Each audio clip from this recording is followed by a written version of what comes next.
bersyukur kepada Allah SWT dengan izinnya serta yang juga kita dapat bersama berhimpun di dalam rumah ini bagi sama-sama di dalam kuliah pada malam ini, insyaallah.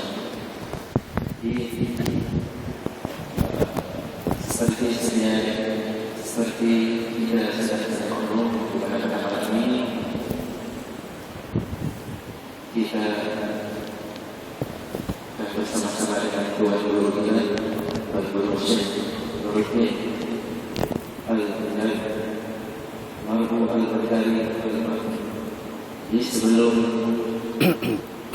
kita teruskan kuliah kita ini, adalah baiknya saya membacakan dia kata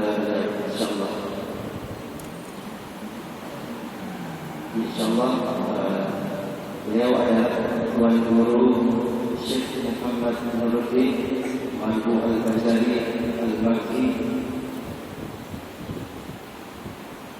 Al-Fatih Tuan Guru Syekh Muhammad Nurudin bin Haji Marbu bin Abdullah yang berasal dari Banjarmasin, Kalimantan Selatan, Indonesia. Beliau dilahirkan di sebuah desa bernama Aus Amuntai pada tanggal 1 September 1990 Masehi. Beliau adalah anak yang ketiga dari 7 bersaudara dari sebuah keluarga yang beragama. Bunda beliau pula bernama Hajjah Rahmat binti Haji Ahmad Sabri. Bunda beliau adalah seorang putri daripada seorang tokoh ulama yang besar di Kalimantan Selatan. Jadi itulah sedikit biodata beliau. Saya telah membacakan sama tadi. InsyaAllah tanpa melengahkan masa, marilah kita sama-sama mendengar kuliah perdana sama-sama dengan Tuan Guru kita dalam malam ini, insyaAllah. Majlis suka kitanya Tuan Guru untuk menyampaikan azan. Terus sembahyang dulu, sambung sembahyang yang akhir. Allah.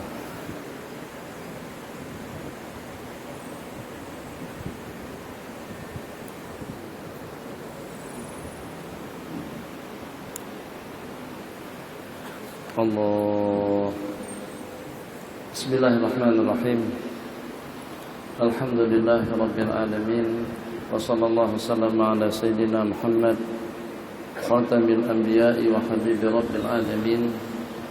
Abil Qasimil Amin wa ala alihi wa sahbihi ajma'in. Rabbi shrah li sadri wa yassir li amri wahlul 'uqdatan min lisani yafqahu qawli. Subhanaka la ilma lana illa ma 'allamtana innaka antal alimul hakim. Fala haula wala quwwata illa billahil 'aliyyil 'azim. Rabbi yassir wa la tu'assir, Rabbi tamim bi khair. Tentu tidak ada seorang pun daripada kita dalam perjalanan hidup dengan berbagai nikmat pemberian yang Allah berikan, dengan berbagai fasiliti anugerah yang Allah anugerahkan, yang hanya dapat kita nikmati dalam detik-detik masa yang terhitung. Agar bagaimana dengan nikmat yang Allah bagikan akan senantiasa abadi dan senantiasa selalu dengan kita. Nikmatul imani wal Islam, dengan iman dan yakin, dengan takwa dan taat, bakti dan setia kita kepada Allah Jalla wa'ala, akan senantiasa selalu kekal dengan pemberian yang diberikan, dengan anugerah yang diberikan, agar senantiasa selalu dengan kita mendapatkan bimbingan, perlindungan, batasan peluang yang Allah berikan kepada kita. Ini ternyata dapat kita manfaatkan dan berguna dengan baik. Tentu seperti itulah juga hanya dalam kehidupan duniawi. Kesehatannya, keafiatannya, keuangannya, politiknya, jabatannya, kedudukannya, kita inginkan yang kekal dan abadi. Maka bagaimana kenikmatan itu akan kekal dalam kehidupan kita? Agar bagaimana dengan manusia yang berakal dan yang cerdas, yang mampu untuk mengalahkan segenap makhluk-makhluk ciptaan Allah Jalla wa'ala? Kira-kira yang mana satu daripada senarai rentetan makhluk-makhluk ciptaan Allah, baik yang di atas maupun yang di bawah, yang di sebelah kanan dan kiri, muka dan belakang, apakah kira-kira yang ada di dalam dasar laut? Apakah kira-kira yang ada di angkasa dan di udara lemas? Apakah kira-kira yang ada di dalam perut bumi? Tanamannya, makanannya, tumbuh-tumbuhannya, batu, arang batu, atau juga dengan batu bara, biji besi, lumbung emas, timah, dan juga dengan hal-hal yang seumpamanya, petrolnya, gasnya, emasnya, permatanya, intannya, berliannya, dan segenap makhluk-makhluk ciptaan Allah, baik yang keras maupun yang lembut, baik yang berat maupun yang ringan, itu terciptakan untuk kepentingan manusia, dan manusialah yang memanfaatkannya. Maka pada seketika dengan kita melihat dari senarai macam-macam nikmat yang Allah bagikan kepada kita, selain daripada matlamat yang saya sebutkan tadi, agar bagaimana nikmat yang Allah berikan kepada kita itu kekal abadi, kekal dengan sembahyangnya, istiqomah dengan zikirnya, istiqomah dengan amalannya, istiqomah dengan ketenangannya, istiqomah dengan kehusuannya, istiqomah dengan kebaikannya, istiqomah dengan kebijakannya, istiqomah dengan ketabahan dan kesabarannya. Kita makan itu semuanya kekal dalam kehidupan kita. Kita tidak mau kalau hanya setakat dipancing, diberikan nikmat kemudian diambil dalam secara seketika. Sehat sekejap, nikmat sekejap, masjid sekejap, ibadah sekejap. Kita tak nak seperti itu. Agar bagaimana yang sudah menikmati, yang mengecapi kenikmatan iman dan yakin, Allahu Akbar, Bismillahirrahmanirrahim, Alhamdulillahi Rabbil Alamin, Ar-Rahmanirrahim, Maliki Yaumiddin. Setelah kita nikmati kenikmatan kita pada waktu kita melaksanakan salat tahajud, agar bagaimana dengan salat tahajud itu kekal dalam kehidupan kita. Agar bagaimana kenikmatan kita pada waktu kita berzikir, yang kadang-kadang meleleh dan menetes air mata kita pada waktu kita menyebut nama Allah, akan senantiasa selalu kita seperti itu. Takna dengan khasyat dan tadallulnya, tapi dalam waktu yang sama atau pada beberapa waktu kemudian sudah tidak lagi jadi kaki masjid, sudah tidak lagi jadi kaki sembahyang, sudah tidak lagi jadi kaki tashkil, sudah tidak lagi jadi karkun, sudah tidak lagi jadi jamaah. Cumana, nah ini mudah-mudahan dapat kita rungkaikan pada pertemuan kita di malam hari ini. Bagaimana manusia yang hebat tadi itu mampu untuk menunjukkan kebeningannya, ketenangannya, kehusuannya, kehebatannya, kebijakannya, kesabarannya, keadilannya. Lembu tidak mampu untuk menunjukkan perkara-perkara yang saya sebutkan tadi.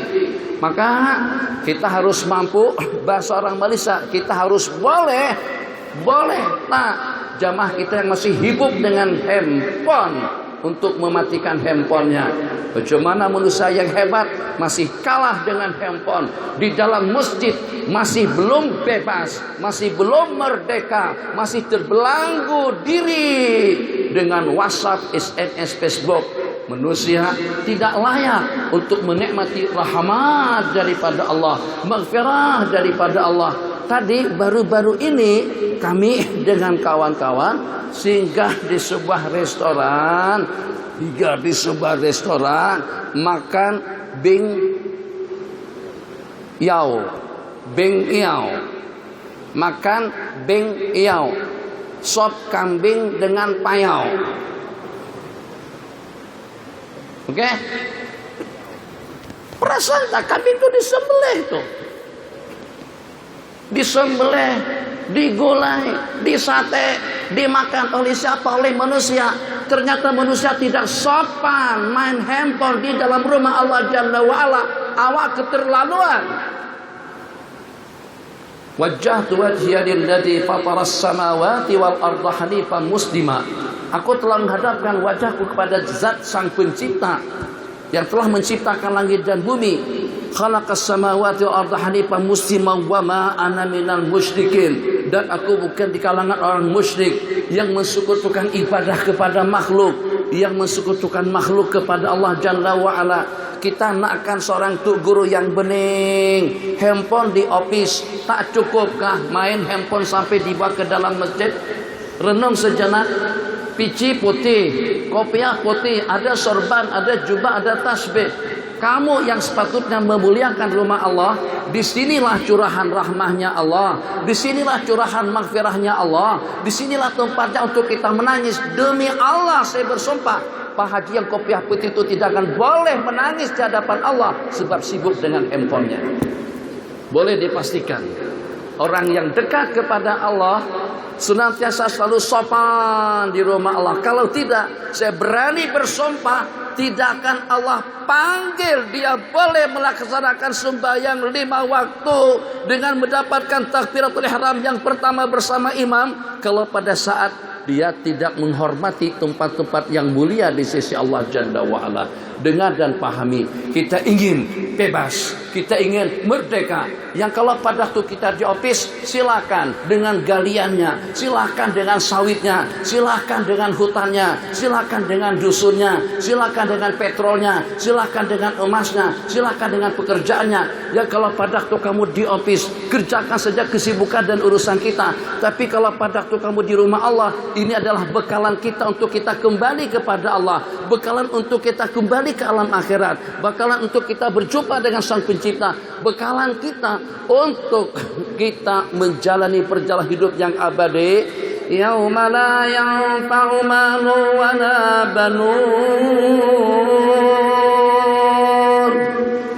Pada hari yang tidak manfaat mal, harta, anak dan keluarga, illa man atallaha biqalbin salim, kecuali orang yang berjumpa dengan Allah dengan hati yang sehat, dengan hati yang selamat, selamat daripada riya, selamat daripada ujub, selamat daripada ego, selamat daripada angkuh, selamat daripada takabur, selamat daripada perilaku perangai yang tidak baik, selamat daripada segala hal-hal yang licik, selamat daripada hal-hal yang tidak diridhai oleh Allah. Illa man atallaha biqalbin salim. Jadi kata salah seorang daripada mereka, Syekh, alhamdulillah saya punya hati yang bening, alhamdulillah gak ada masalah, gak ada problem. Yang penting kan hati. Masalah pakaian, masalah perilaku, masalah perbuatan, masalah kehidupan itu tidak dipandang. Yang dipandang itu adalah amalan dengan hati. Innama yanzuru ila suwarikum la yanzuru innallaha la yanzuru ila suwarikum wa jazamikum. Allah tidak tengok kepada rupa-rupa kalian. Oh, saya datuk, tak kesah, Tan Sri kah, datuk kah, Perdana Menteri kah, Presiden kah, tetap Allah tidak tengok ke presidenannya, kementeriannya, kesultanannya, kerajaannya. Jadi jangan ego, masalah tabarakah mampu untuk mengalahkan segala-galanya. Keegoan tidak mau ditegur, kesombongan tidak mau rendah hati, kesombongan tidak mau patuh dengan ajaran agama Allah Jalla wa'ala.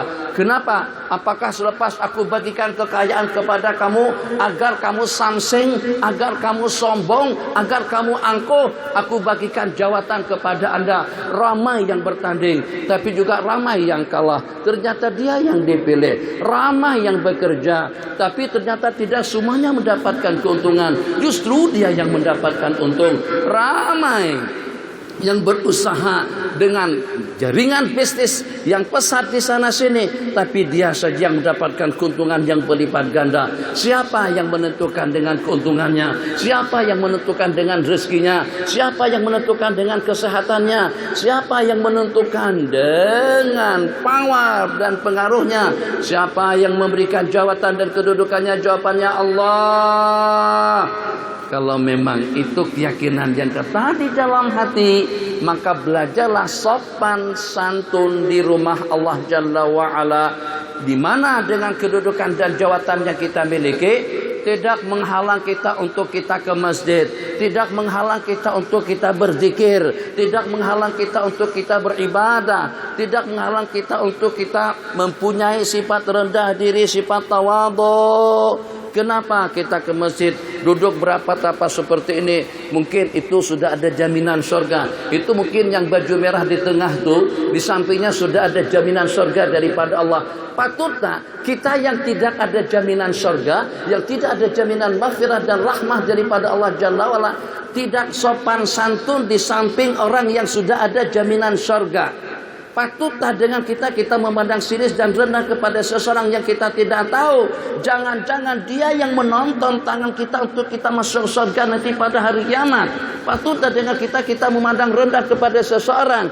Memang janggutnya sekedar satu helai saja, bajunya sekedar satu lembar saja, penampilannya sangat-sangat sederhana, tapi siapa tahu dia sudah ada jaminan husnul khatimah, mati dengan kalimat la ilaha illallah. Paham bahasa yang itu? Oh, ini saya di rumah Allah. Tidak akan datang ke rumah Allah manusia-manusia yang tidak dicintai oleh Allah. Tidak akan mungkin melangkahkan kaki ke tempat-tempat mulia yang seperti ini, melainkan setelah kita mendapatkan taufik yang pertama, hidayah yang kedua, petunjuk yang pertama, bimbingan yang kedua daripada Allah.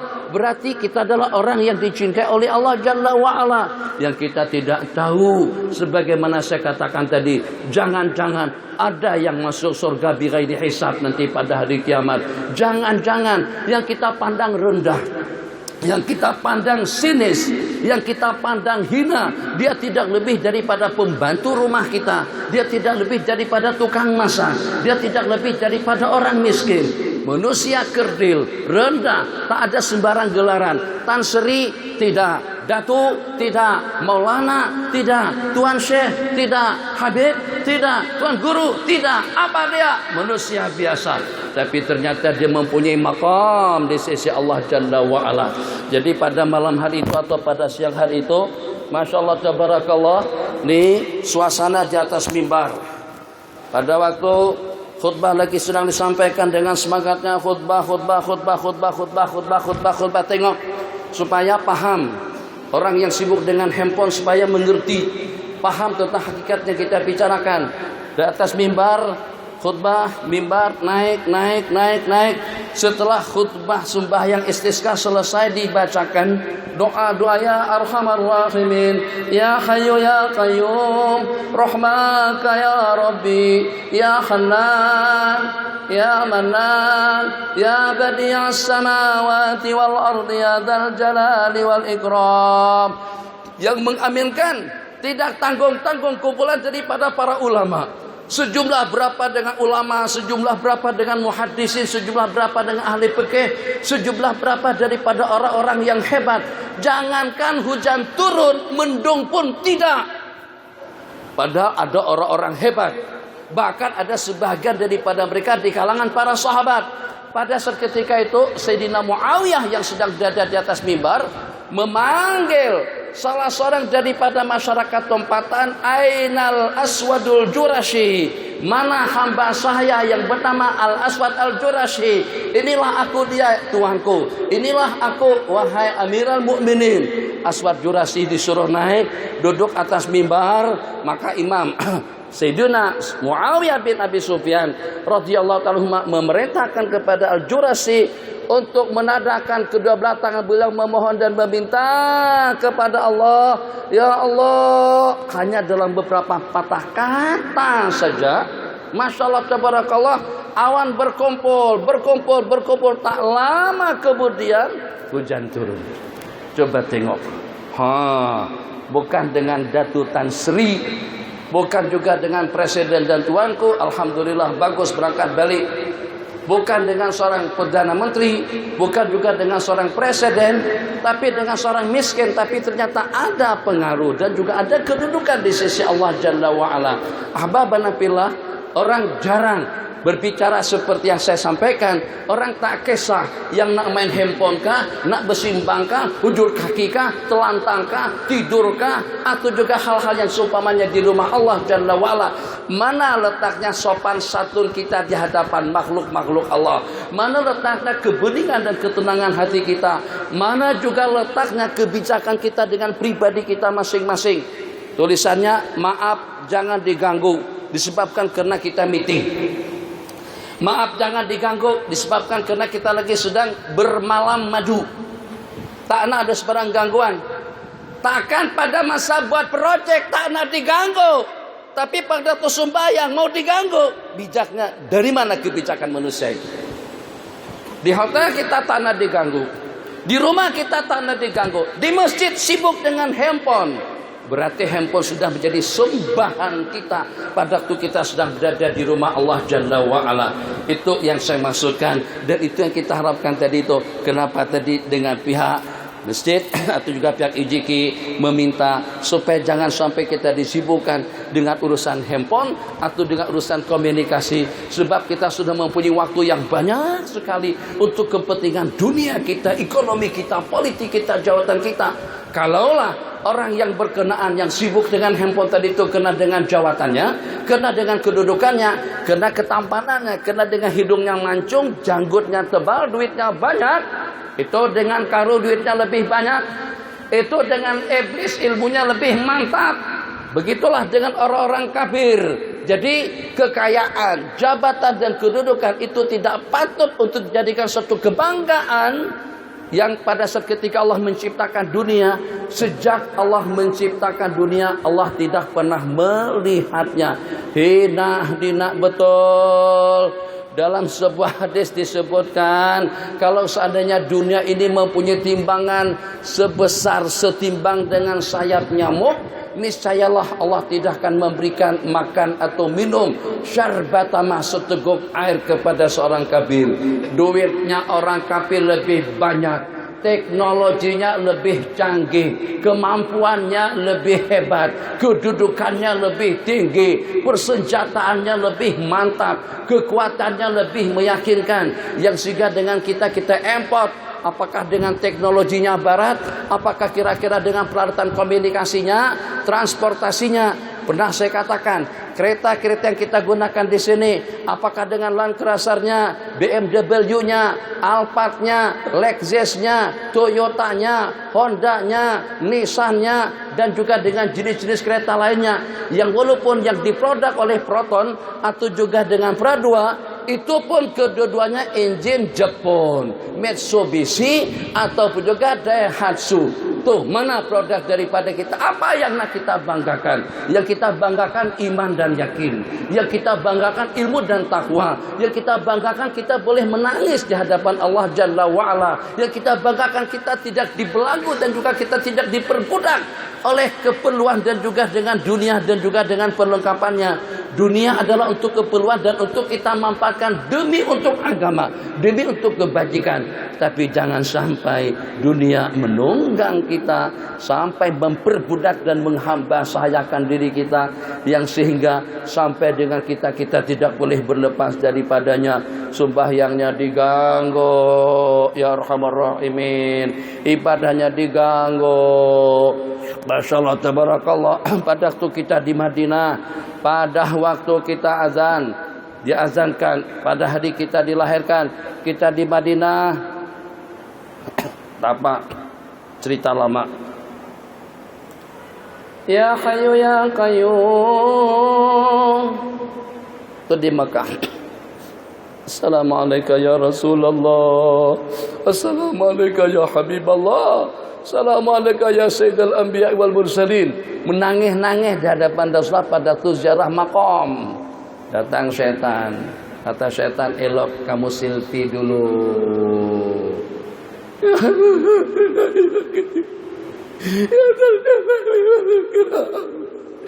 kamu ya mati. Ya salah. Minta maaf. Nampak bodoh tak orang itu? Bodoh. Kenapa? Sebab detik-detik waktu Anda tadi itu lebih mahal daripada dunia dan isi-isinya.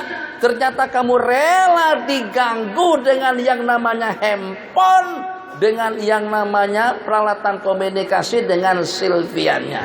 Sehingga kita sudah tidak ada rasa malu, sehingga kita sudah tidak ada rasa segan. Ini dengan lingkaran kubah daripada bagi Nabi, bulatannya di sini, perasaan yang pernah ke Madinah ada bulat di sini. Sini baginda Rasulullah, kubur Nabi, sini Sayyidina Abu Bakar, sini Sayyidina Umar. Jadi biasa jemaah pada waktu menghadap itu berdoa. Jadi pada waktu menangis akhirnya kita masukkan kamera ke dalam. Kamu tak tergamak buat macam tu dengan tuanku, apalagi kalau dengan tuanku Sultan Johor, Sultan Iskandar udah kena tumbuk. Kalau sedang Anda berperangai seperti itu di istana atau juga di hadapan beliau. Kenapa kita tidak punya perangai yang bagus pada waktu kita di rumah Allah? Pada waktu kita lagi sedang beriktikaf di masjid, pada waktu kita lagi sedang melaksanakan ubudiyah, detik-detik waktu kita di rumah Allah Jalla wa'ala. Dunia Sabah masih kecil, Sarawak masih sedikit, dunia masih sedikit. Sebab detik-detik kita beretikaf sesat waktu di rumah Allah itu lebih mahal daripada segala-galanya. Dengar yang ini, mudah-mudahan ada keinsafan. Kalau ingin kekal senantiasa selalu Allah panggil, coba belajar sopan santun di hadapan Allah. Jangan dicemarkan amal ubudiyah kita, dan jangan sampai dengan kita mengotori dan mencemarkannya dengan hal-hal yang negatif. Sekedar misal, abang nama siapa? Amrullah. Amirul. Kalau Syekh minta Amirul buang baju boleh? Mau tak Amirul masukkan baju Amirul itu ke dalam tong sampah? Mau? Tak mau. Amirul kecil, tak nak buang baju ke dalam tong sampah. Atau yang lebih dewasa, berkenan tak abang buang spek mata tuh masukkan ke dalam tong sampah? Nah, saya juga. Saya tak nak jual buang jam tangan saya ini atau cincin saya ini atau selendang saya ini ke dalam tong sampah. Tasbih tidak nak. Handphone tak nak. Apalagi kalau dengan seumpama kereta. Begitu sayangnya kita dengan baju, dengan tasbih, dengan selendang atau dengan cincin, itu tidak ada artinya kalau dibandingkan dengan ibadah dan zikir yang kita laksanakan. Bagaimana kita boleh sayang dengan jam tangan tadi itu, tapi kita tidak sayang dengan ibadah kita? Secara jujur jawab. Lama mana kita beriktikaf di masjid? Apakah sepanjang 24 jam? Banyak mana kita sembahyang di masjid? Apakah kira-kira sampai ribuan rakaat? 1000? Jelas tidak. 100 pun juga tidak. 50 pun juga tidak. Hanya antara maghrib dengan isya. Takkan yang antara maghrib dengan isya itu kita tidak boleh bening, tenang, khusyuk, zikir, ibadah, merintih-rintih, menangis. Kamu tengok benda lucah, kamu tengok benda haram, kamu pernah mencarut, kamu pernah merancangkan yang tidak elok, kamu pernah menipu, kamu pernah berbohong, kamu pernah buat maksiat. Ratapi kesalahan dan ketaksiran kita seperti itu. Dalam berapa kali kita membentak-bentak mak dan ayah? Dalam berapa kali dengan kita menolak perintah? Allahu Akbar, Allahu Akbar. Misalnya, kita masih sibuk dengan hiburannya, dengan gitarnya, dengan drumnya, dengan musiknya, dengan sokannya, dengan politiknya, dengan ekonominya, kerjanya, duitnya, hartanya, pasannya. Itu bukan sekali dua kita lakukan. Benata kita merintih dan menangis di hadapan Allah. Paling tidak pada waktu kita di masjid. di masjid, sibuk. Nah, saya betul-betul sinis tengok orang kalau pada saat di rumah Allah masih disibukkan dengan alat-alat komunikasi secanggih apapun, kalau harganya sampai billion dolar, tetap tidak sebanding dengan ucapan subhanallah pada waktu kita sedang berada di rumah Allah Jalla wa'ala. Jadi kita ya kayu. Itu yang kita harapkan. Jadi ulama mengatakan Nabi kita bersabda hunaka di padang Arafah dan juga di tanah suci Mekah, tuqalul asara, kita lepaskan beban-beban belanggu-belanggu kemaksiatan dan kemungkaran. Hunaka tuskabul abarat, disitulah tempatnya kita meneteskan air mata, dan juga di sanalah tempatnya kita melepaskan dosa-dosa kesalahan kita daripada belanggu yang terbebani di sepanjang masa. Terakhir, Isya sudah masuk.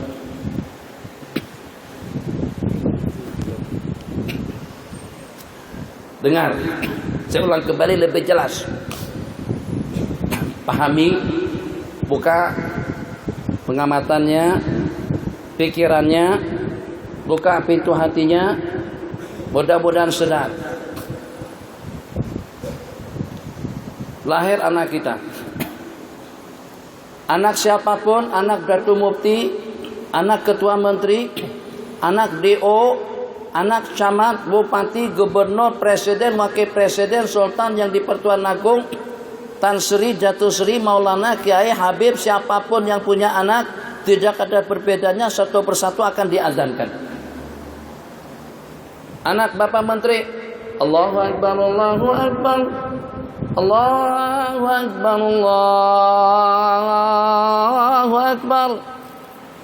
Asyhadu an la ilaha illallah. Kanan. Asyhadu an la ilaha illallah. Asyhadu anna Muhammadar Rasulullah. Habis. La ilaha illallah. Kiri. Allahu Akbar, Allahu Akbar, asyhadu an la ilaha illallah, asyhadu anna Muhammadar Rasulullah, hayya 'alas salati, hayya 'alal falah, qad qamatis salatu, qad qamatis salah. Allahu Akbar, Allahu Akbar, la ilaha illallah. Pernah ditanyakan tak, kenapa di telinga kanan kita lantunkan Allahu Akbar, dan kenapa juga di telinga kiri pun juga kita lantunkan Allahu Akbar? Artinya Allah yang maha besar. Sebab anak itu nanti akan besar. Dia dari hari ke hari, dari masa ke semasa, setelah kanak-kanak, pada suatu ketika akan punya anak. Tadinya kanak-kanak, jadi remaja, jadi dewasa, jadi tua. Tua berakhir dengan kesudahannya. Maka agar jangan sampai nanti pada waktu dia besar, jadi gede, orang besar, pangkatnya, jabatannya, duitnya, hartanya, atau juga wibawa dan pengaruhnya, agar jangan sampai semuanya itu membuat lebih besar daripada Allah Jalla wa'ala. Sebelum dia bercakap, sebelum dia makan dan minum, sebelum boleh itu dan ini, belum pandai bercakap, belum mengerti, belum paham, belum berjalan, belum ke sana, belum kemari, detik pertama kita lantunkan takbir Allahu Akbar, Allahu Akbar, supaya kalau pada itu dia jadi orang gede, kalau pada itu dia jadi orang besar, tetap saja kebesaran Allah lebih besar. Itu kalau betul-betul Allah itu besar, nih,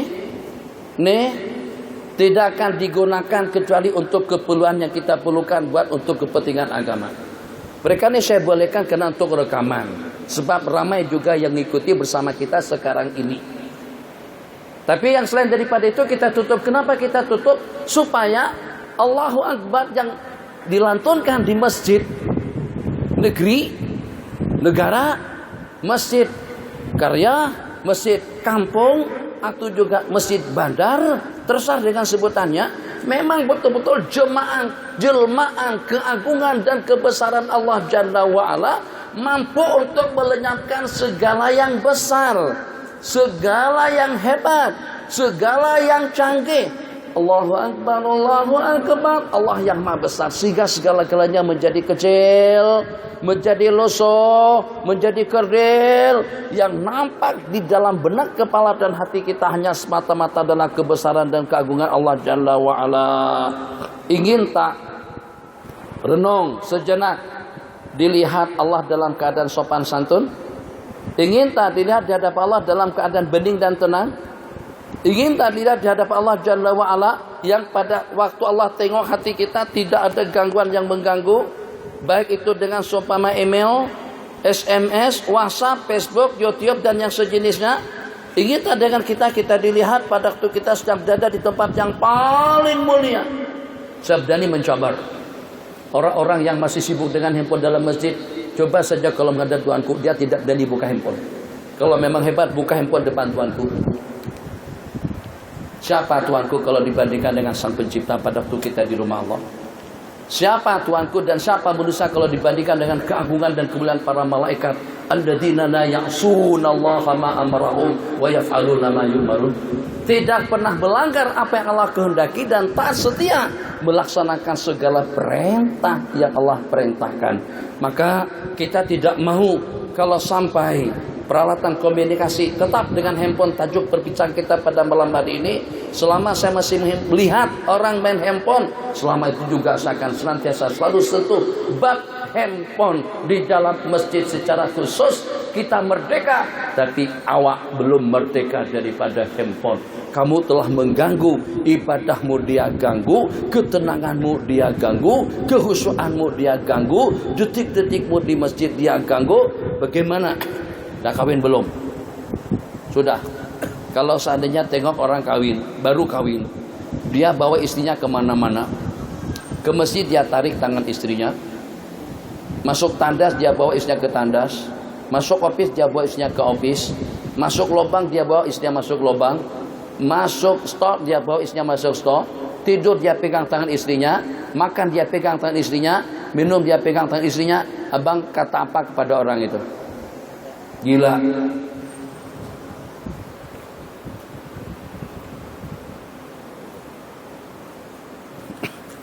Gila.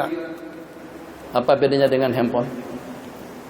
Sembahyang dengan handphone, bangun tidur dengan handphone, letak buah bantal, mau tidur dengan handphone, di masjid dengan handphone, zikir dengan handphone, baca handphone depan, khutbah sedang handphone di depan. 2 hari yang lalu handphone di depan, belum berzikir handphone sudah diambil. Apa bedanya dengan orang tadi itu? Gila juga sebenarnya. Minta maaf dengan bahasanya, azan terlebih dahulu. Saya tidak mengampun dengan sesiapa. Kalau disekat pun masuk sebab sabar, tak masalah bagi saya. Tapi tetap tak berkenan tengok orang mencemarkan rumah Allah Jalla wa'ala, sedangkan saya ada power, ada kemampuan untuk menegur. Saya senyap, membabi buta, membisu seperti syaitan akhras wal iyadu billah. Adzan.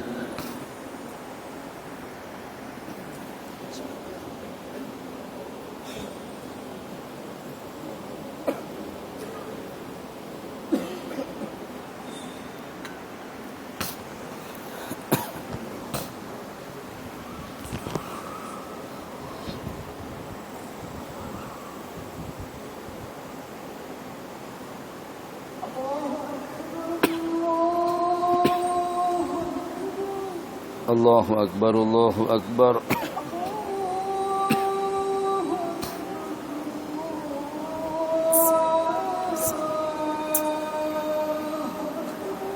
Allahu Akbar, Allahu Akbar.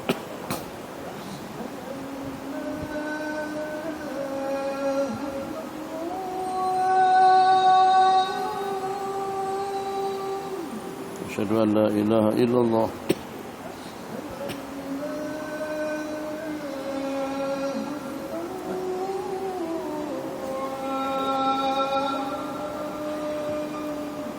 Asyhadu an la ilaha illallah.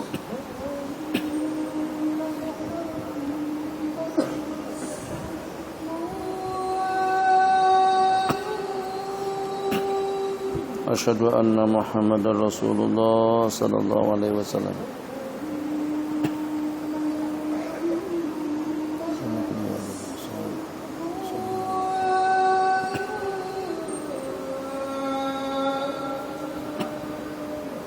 Asyhadu anna Muhammadar Rasulullah sallallahu alaihi wasallam.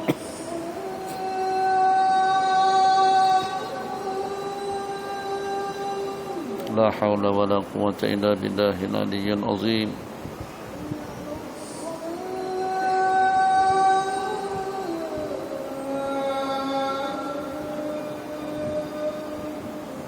La haula wala quwwata illa billahil aliyyil azim.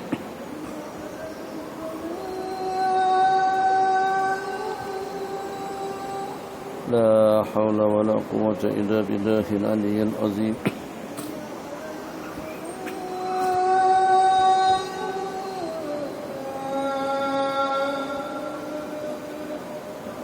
La haula wala quwwata illa billahil aliyyil azim. Samahni ya Rabb. Allahu akbar, Allahu akbar.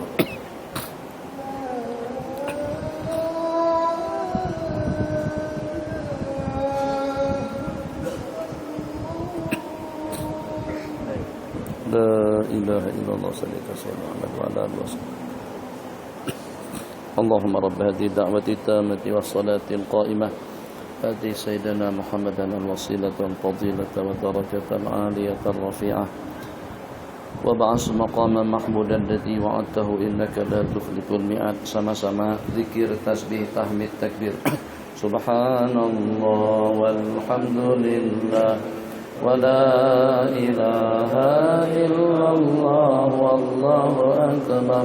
Subhanallah walhamdulillah wa la ilaha illallah wallahu akbar.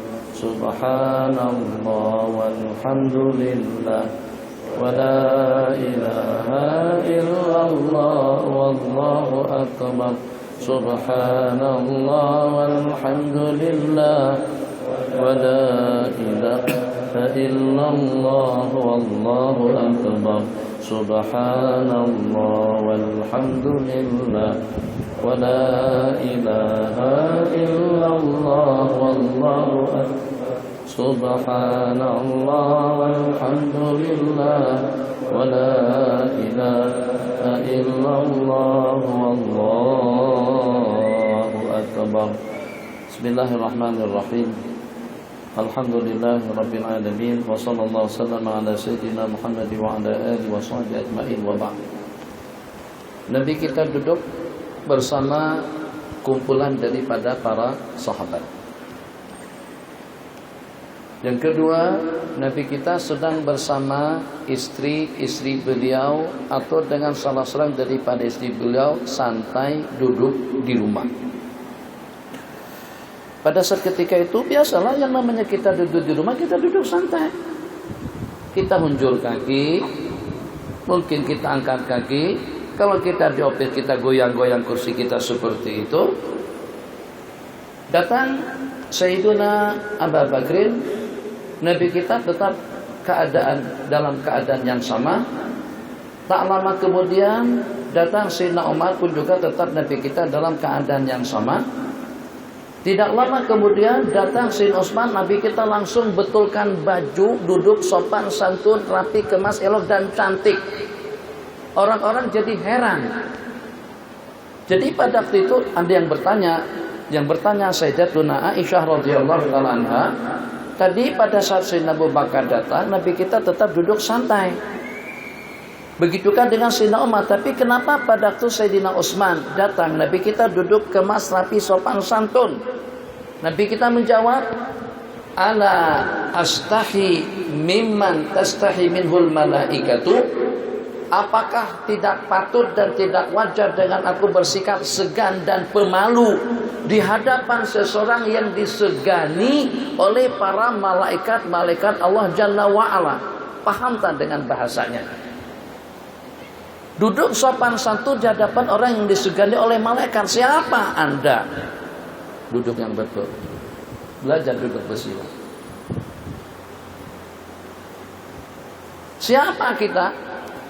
Jaminan surga tidak ada. Jaminan rahmah tidak ada. Keampunan tidak ada. Husnul khatimah tidak ada. Akan mendapatkan naungan arasy tidak ada. Akan mendapatkan ma'iyah bersama para nabi-nabi dan rasul pun juga tidak ada. Kita tidak ada jaminan-jaminan yang seperti itu. Baginda Nabi yang akan memberikan syafaat, yang akan memberikan pertolongan, yang akan memberikan bantuan kepada umat secara keseluruhan. Asy-syafaatul uzma, syafaat baginda akan diperoleh oleh tiap orang yang mengucapkan la ilaha illallah.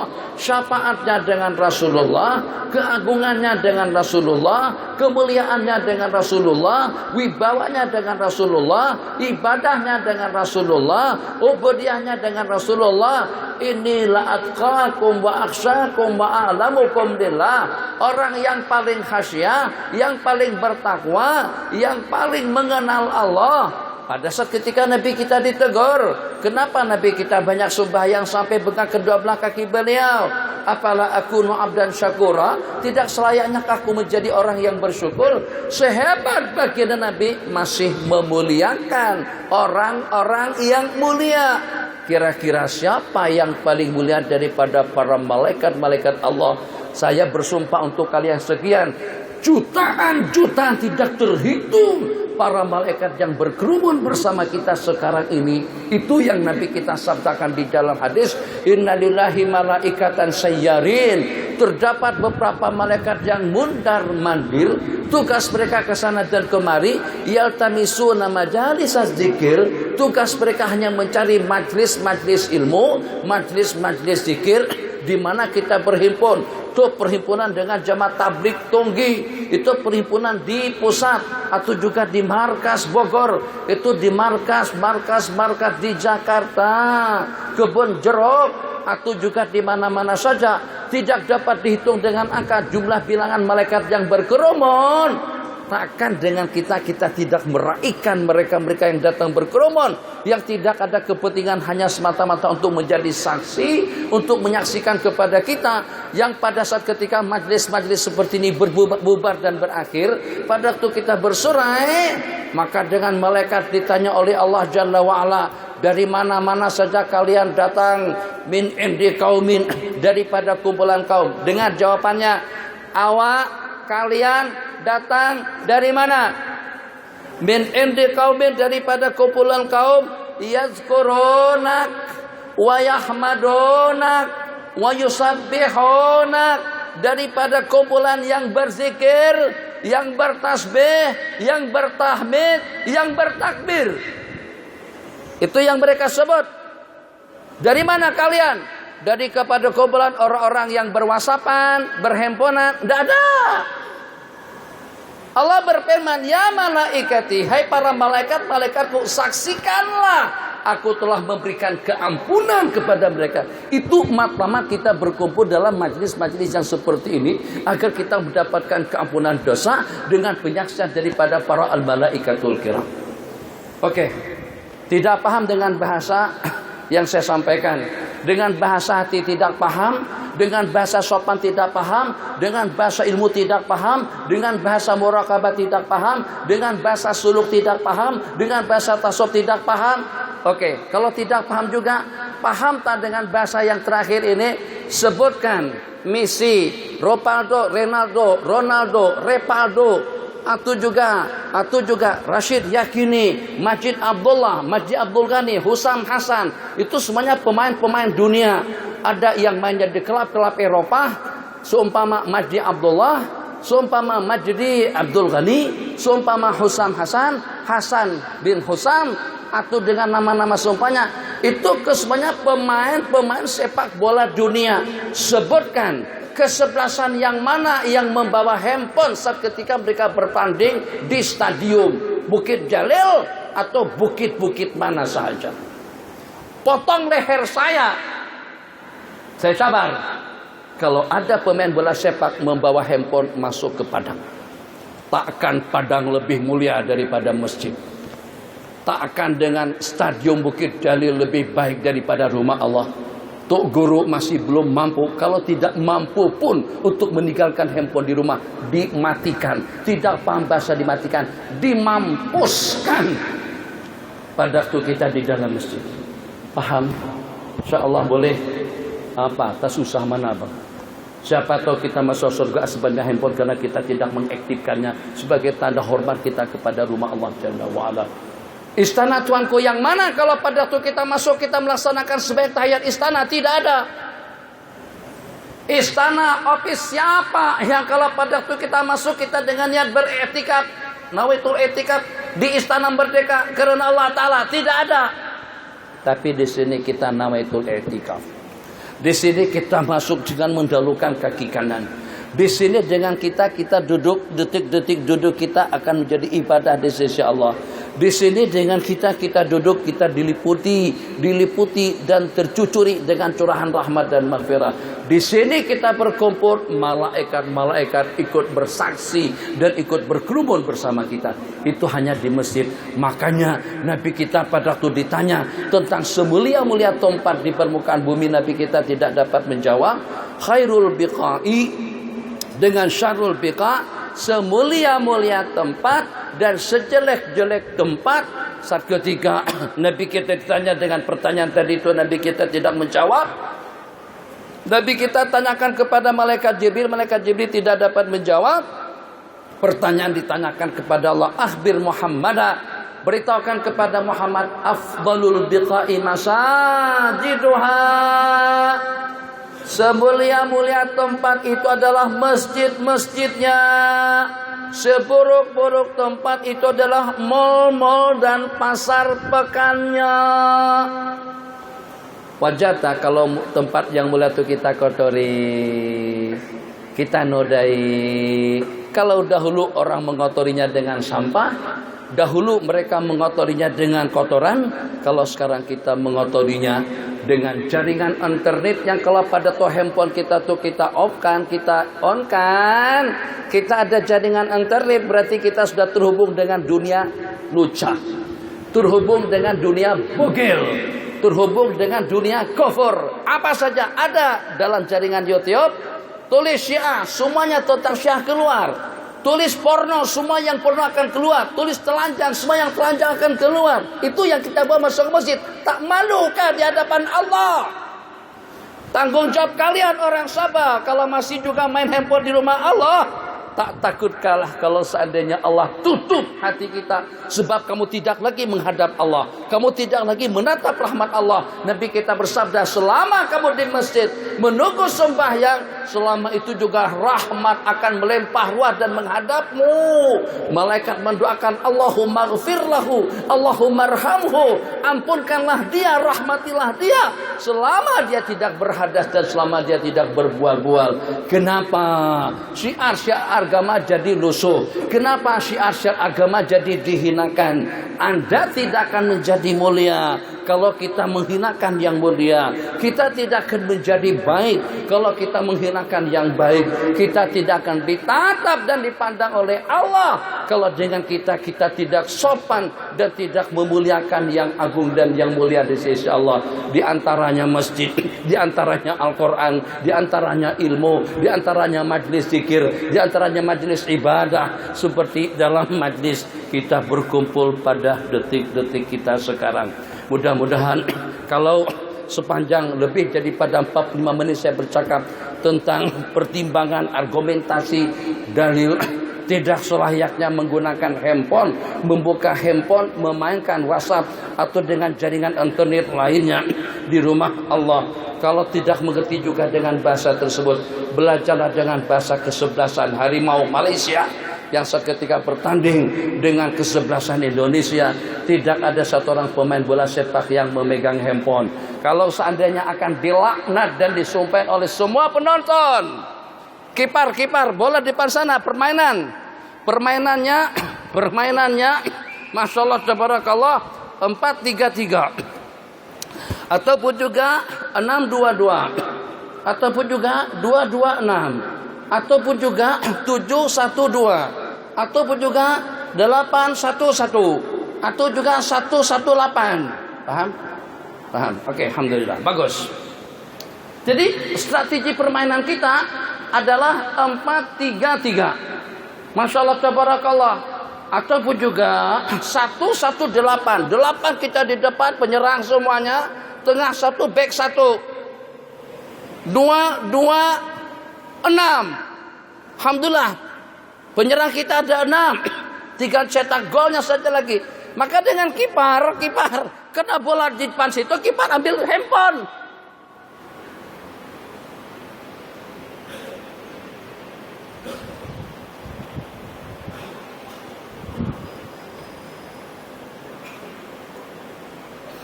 Rivaldo, Ronaldo, Messi, Maradona, gol. Sana ditendang sama kiper lagi. Kiper kita masih sibuk dengan handphone. Kira-kira dalam berapa juta banyak dunia yang mengutuk kiper tadi itu kalau sampai gol gara-gara handphone.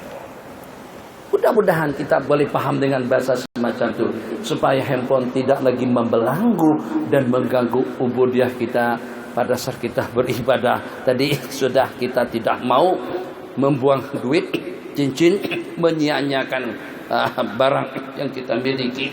Takkan kita tidak sayang ibadah yang kita laksanakan, sehingga dengan kita mau diganggu dengan gangguannya.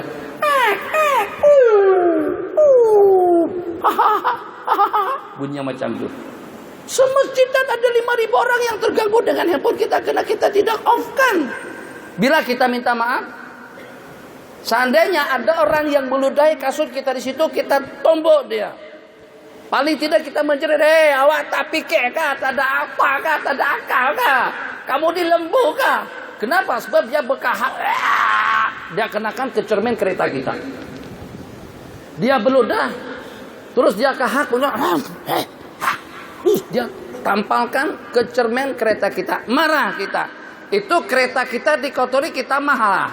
Tapi kenapa kita tidak marah pada saat ketika ada orang mencemarkan sembahyang kita? Ini di samping ini punya singal. Itu belum yang bunyi, itu yang diselankan tadi itu. Jangan diselankan, dimampuskan. Handphone. Minta maaf, malam ini tajuknya handphone. Tak apa, supaya handphone itu tidak mengganggu saya dan juga tidak mengganggu malaikat dan tidak mengganggu ibadah kita. Kalau dah ke rumah, pegang aja handphone. Kalau perlu, makan handphone. Di office, makan handphone. Sampai ke dalam tandas pun main handphone. Atas bercakap, bawah juga bercakap. Halo. Bawah, Coba kita sampai dahsyat sungguh. Zaman kita yang serba modern, justru zaman yang serba merusak. Peralatan komunikasi itu nikmat. Kita boleh berhubungan dengan dunia luar. Kita boleh berhubungan dengan keluarga bagus. Tapi jangan sampai kamu ridha dan rela ibadah kamu tercemarkan dengan gangguannya. Terakhir, ada soalan? Dipersilakan. Ada sembarang soalan? Dipersilakan.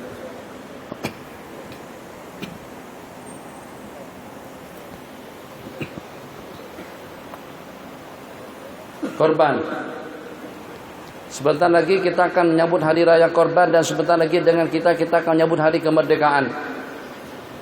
Tadi saya sebut korban hanya setakat dengan kita mengorbankan waktu, pengorbanan daripada manusia, mengorbankan waktu, mengorbankan duit, mengorbankan tenaga, mengorbankan pikirannya, mengorbankan sedikit harta dan kekayaannya, wibawa dan pengaruhnya. Tapi macam mana pun hebatnya pengorbanan manusia, belum sampai kepada tahap dengan kita dikorbankan. Sebagaimana onta, lembu, kerbau, kambing itu dikorbankan, disembelih demi untuk kepentingan manusia. Agar kita ada tunggangan nanti pada hari kiamat. Agar kita mendapatkan ganjaran pahala yang berlipat ganda. Agar dengan kita mendapatkan tebusan diri daripada belenggu. Yang sebagaimana disebutkan di dalam hadis, baik tergadaikan dengan akikahnya, sehingga kita sembelihkan akikahnya pada hari yang ketujuh. Al mauludu marhunun bi akikati hatta yu'aqqa yauma sabihi. Budak kecil, bayi yang baru lahir tergadaikan dengan akikahnya, sehingga kita sembelihkan pada hari yang ketujuh. Itu pun juga kambing disembelih untuk kepentingan manusia. Jadi kata kambing minta maaf, saya tak apalah kalau sampai kena disembelih ikan, kena disiang, kendaan, kena dikendai, handphone, kena digunakan, rumah, kena ditempati, makanan, kena dimakan, minuman, kena diminum. Tapi kami nak tengok tunjukkan kesetiaanmu dengan Allah. Sebab kami dah setia.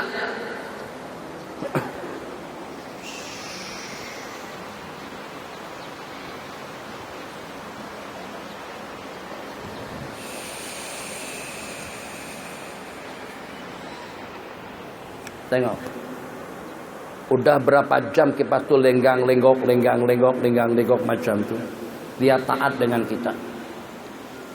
Dia ikhlas, tidak berpura-pura.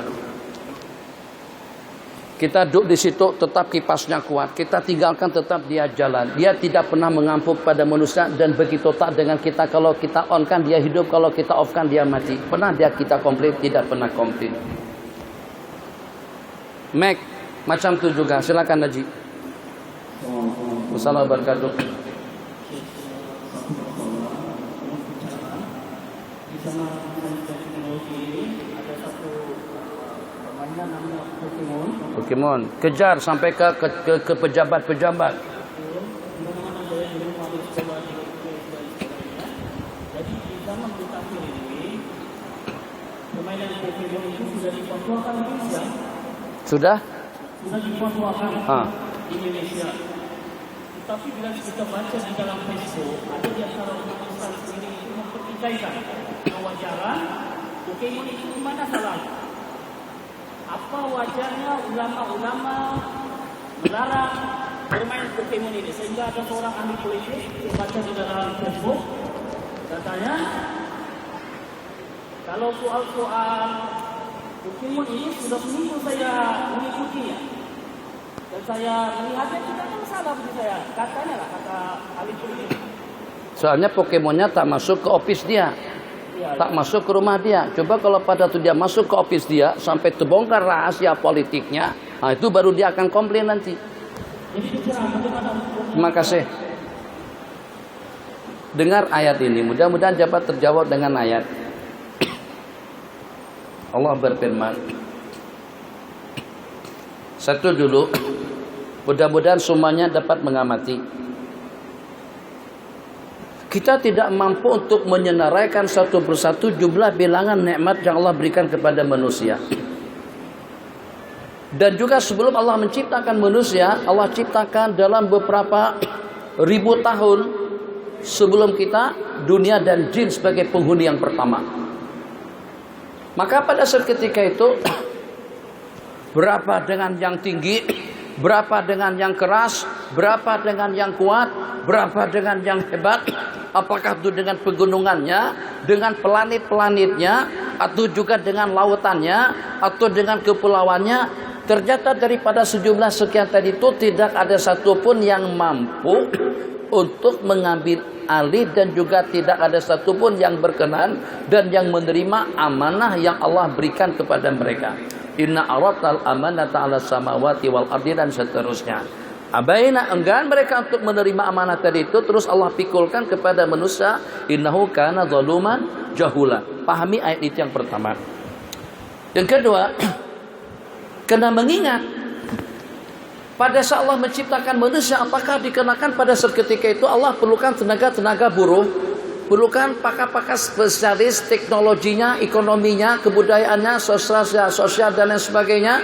Apakah dikenakan karena dunia pada saat ketika itu masih belum lengkap, karena tidak ada hiburannya, karena tidak ada taman-tamanannya, karena tidak ada tempat-tempat rekreasinya? Apakah karena Allah perlukan semua yang kita sebutkan tadi? Dikarenakan karena tidak ada hiburan, dikarenakan karena tidak ada Pokemon, dikarenakan karena tidak ada teknologi, akhirnya Allah ciptakan manusia. Demi Allah, tidak. Sebab Allah tidak perlukan kemampuan manusiawi. Allah kalau berkehendak hanya dengan ucapan kun fayakun. Apapun yang Allah nakkan, dunia seperti apapun cantiknya, itu masih belum setanding dengan sesuku, dengan 1% daripada kecantikan dan keindahan surga yang Allah janjikan. Tak dapat kita membandingkan kecantikan dunia seperti apapun mewahnya, seperti apapun indahnya. Nabi kita bersabda, kalau dengan salah satu daripada bidadari surga itu turun ke dunia, sudah mampu untuk menghudukan semua wanita-wanita cantik yang ada di dunia. Dengan satu orang bidadari saja cantiknya seperti apa, tidak ada tandingan dan juga tidak ada perbandingannya. Jadi bukan karena untuk teknologi, bukan karena untuk ekonomi, bukan karena untuk politik, bukan untuk tempat rekreasi, bukan untuk hiburan, atau juga kelab-kelab telanjang dan juga dengan kelab-kelab yang seumpamanya. Tapi justru Allah berfirman, aku ciptakan manusia, wa ma khalaqtul jinna wal insa illa liya'budun. Itu yang gunung tidak mampu buat. Tidak aku ciptakan jin dan manusia melainkan untuk ibadah kepada Allah Jalla wa'ala. Pokok tidak boleh beribadah. Bolehkah dia tawaf? Bolehkah dia sa'i? Bolehkah dia bertasbih? Dia bertasbih tapi dengan bahasa mereka. Tapi tidak boleh sembahyang. Tapi tidak boleh puasa. Tapi tidak boleh berzakat. Tapi tidak boleh mengabdikan diri mereka kepada Allah sebagaimana manusia. Jadi ayat jelas bunyinya, wa ma khalaqtul jinna wal insa illa liya'budun. Kalau ada ayat yang bunyinya, wa ma khalaqtul jinna wal insa illa lipokemon, itu okelah kita katakan tidak ada apa-apanya. Baik dengan hiburannya, nyanyiannya. Memang dalam Islam tidak melarang hal-hal yang tidak mengganggu-gugat tentang akidah. Islam tidak melarang jenis-jenis hiburan yang tidak bercanggah dengan hukum syariat. Tapi kalau melengahkan, main Pokemon itu diantara daripada kesan buruknya melengahkan dan melalaikan. Aku tak nak ciptakan kamu untuk agar kamu lengah, agar kamu lalai. Kamu itu adalah ciptaan Pokemon. Dunia punyanya siapa? Allah yang punya.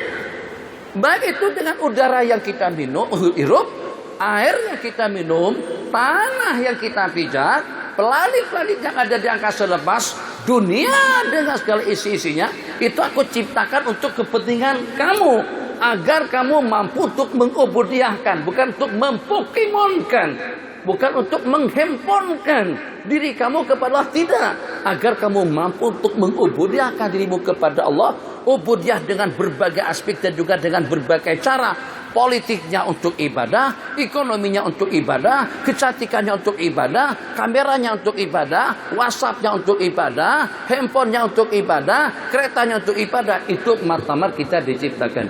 Jadi kalau seandainya tidak ada kesan buruk, tidak akan membongkar rahasia. Kenapa Indonesia? Indonesia sejak awal lagi mengharamkan. Mesir sejak dulu lagi mengharamkan. Sebab dia akan membongkar rahasia negara. Akan membongkar itu dengan file-file yang ada di dalam dunia politik. Akan terbongkar rahasia negara. Akan terbongkar rahasia strategi pertahanan dan juga dengan peperangannya. Karena itu semuanya mengatakan itu tidak boleh. Jadi kalau atas alasan seminggu, itu sudah lengah kalau sampai seminggu main Pokemon. Seminggu dalam pengamatannya tidak ada apa-apanya. Untuk Pokemon kan kita diciptakan? Tentunya tidak. Tiap yang melengahkan dan yang melalaikan daripada matlamat dan tujuan, termasuk dari perkara yang tidak diizinkan. Sebab segala-gala yang daripada Allah Jalla wa'ala itu akan menjadi sarana, akan menjadi asbab agar kita mudah melaksanakan ubudiah kita kepada Sang Pencipta Jalla wa'ala. Jadi kalau seandainya fatwa itu daripada ulama terus dipertikaikan, oke, kita katakan macam mana fatwa tadi itu daripada negara, daripada orang-orang politik sendiri yang mengatakan tidak boleh bermain dengan Pokemon karena dengan kesan negatifnya. Kita dalam kaidah hukum, kalau seandainya kebaikannya lebih banyak, khair-khair saja. Tapi kalau ternyata lebih banyak keburukannya, ya Allah ya Arhamar Rahimin, kenapa dengan kita tidak boleh jalan di bahu jalan, tapi kena kemudaratannya? Kenapa tidak dibenarkan kita pakai secara sembarangan? Kena kemudaratannya. Kenapa kita tidak boleh memandu laju kena kemudaratannya? Tiap yang membawa mudarat, prinsip kita mengatakan la darara wa la dirar, tidak ada mudarat memudaratkan dalam perjalanan hidup umat beragama. Yang lain, Facebook. Politik perlu dijauhkan 100% atau perlu jangan diambil berat. Kalau perlu ditinggalkan 100%, pada kata nanti akan naik kerajaan yang korup dan zalim. Dan kenapa kebanyakan kiai-kiai, baba-baba, sosial orang terlibat dengan politik? Mohon pencerahan. Khair. Kiai, baba, tuan guru, Maulana tidak banyak terlibat dalam politik. Itu pertanyaannya. Politik perlu bukan tidak perlu. Adanya khilafah Rasyidah itu adalah untuk mengatur urusan umat dan juga untuk urusan negara. Kalau tidak ada politik, kalau tidak ada orang terbabi dalam politik, dunia negara kita akan jadi kacau bilau. Bukannya sekedar perlukah, justru wajib dengan kita melantik seorang pemimpin untuk mengatur dan juga untuk urusan negara dan umat. Di dalam kitab-kitab fikih dan juga di dalam kitab-kitab akidah dijelaskan bahwasanya nasbul imam, melantik hakim, memilih pemimpin, hakim, sultan, raja, presiden, dan istilah-istilah seumpamanya itu diantara daripada kewajiban yang diwajibkan. Kalau tidak, negara kita akan jadi kacau bilau. Jadi tentang politik itu perlu, tapi politik yang seperti apa? Politik yang tidak memperangkap. Politik yang seperti apa? Politik yang sifatnya untuk menanamkan keadilan, untuk menyebarkan keadilan, untuk menanamkan kesejahteraan, ketentraman, dan kebaikan di kalangan umat. Dengan perantaran politik yang bijak, negara akan menjadi sejahtera. Dengan perantaran politik yang adil, kehidupan umat akan menjadi nyaman. Itu maksud daripada politik dan juga maksud orang membabitkan diri dalam politik. Itu maksud yang sebenarnya. Karena itu kita saksikan selepas Nabi kita meninggal dunia, sebelum Nabi kita dikuburkan, mereka lantik Sayyidina Abu Bakar untuk menjadi khalifah pengganti baginda. Setelah terpilih Sayyidina Abu Bakar, baru penyelenggaraan pemakaman Sayyiduna Rasulullah SAW. Jadi untuk yang itu kita tidak perlu otak-atik. Saya perlu jawab banyak, lebih jelas tentang keterbabitan ulama dalam politik. Ulama ada bidangnya, ahli politik ada bidangnya, ahli ekonomi ada bidangnya, ahli sosial ada bidangnya, nelayan ada bidangnya, pemandu bus ada bidangnya, pemandu taksi ada bidangnya. Kita tidak mau mencelarukan bidang kepada orang yang bukan bidangnya. Tak akan pakai spesialis ekonomi suruh jadi nelayan. Tak akan dengan nelayan suruh bawa pesawat. Takkan dengan ahli bengkel perbaik kereta, motor dan juga dengan kereta api disuruh menyampaikan hukum hakam fatwa keagamaan. Itu sudah terbalik. Idza ustijal amru ila ghairi ahli fantazirus sa'ah. Apabila satu amanah diserahkan kepada yang bukan ahlinya, maka nantikanlah kehancuran. Begitu Nabi kita bersabda. Jadi sekarang yang namanya baba, yang namanya tuk guru, itu dengan mereka bukan orang politik, namanya ulama. Mendidik umat, yang mendidik, yang menyampaikan hukum hakam, yang memberikan pencerahan, yang mengatakan tidak kepada pemimpin-pemimpin negara, tidak dengan tuanku sebab itu haram, tidak dengan sultan sebab itu perkara mungkar. Itu tugasnya ulama. Kalau seketika dengan ulama, baba, atau juga dengan kiai-kiai terus membabitkan diri mereka dalam dunia politik, siapa yang akan mendidik umat? Siapa yang akan memberikan pencerahan dan bimbingan kepada mereka? Siapa yang memberikan tarbiyah dan taklimnya? Siapa juga yang akan membetulkan kejanggalan dan juga dengan kerusakannya kalau ulama sudah terlibat dalam politik? Jadi ulama tidak boleh terlibat dalam politik. Kenapa? Sebab ulama mempunyai tugas untuk membina generasi masa depan. Lihat sampai sekarang, bukan mencabar. Saya lahir tahun 60, mengikuti masa pilihan raya, pilihan umum dengan bahasa di sana, berkempen atau dengan kampanye itu dalam beberapa kali. Politik Islam di Indonesia tidak terhitung banyaknya, sampai pada suatu ketika Pernah ada tidak kurang daripada 11 partai politik Islam. Bukan PAS saja satu-satunya sebagaimana di Malaysia. Lebih daripada 10. Sampai sekarang Indonesia dengan keterbabitan ulama dalam dunia politik masih belum berhasil untuk mencapai target yang mereka inginkan. Dengar, dari mana kesalahannya? Ahli politik jangan tersinggung, ulama jangan tersinggung. Kalau nak tersinggung, tersinggungnya jangan sedikit, tersinggung banyak lebih bagus. Kita meminta kepada kerajaan agar dilaksanakan hukum Islam.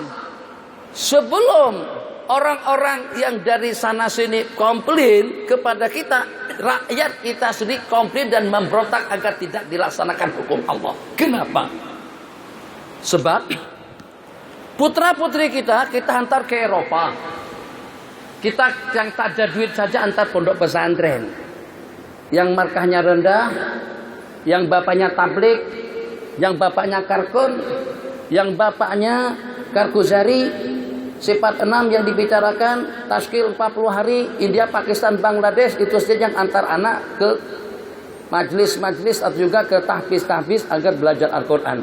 Anak datu-datu, tansri, atau juga anak orang-orang hebat.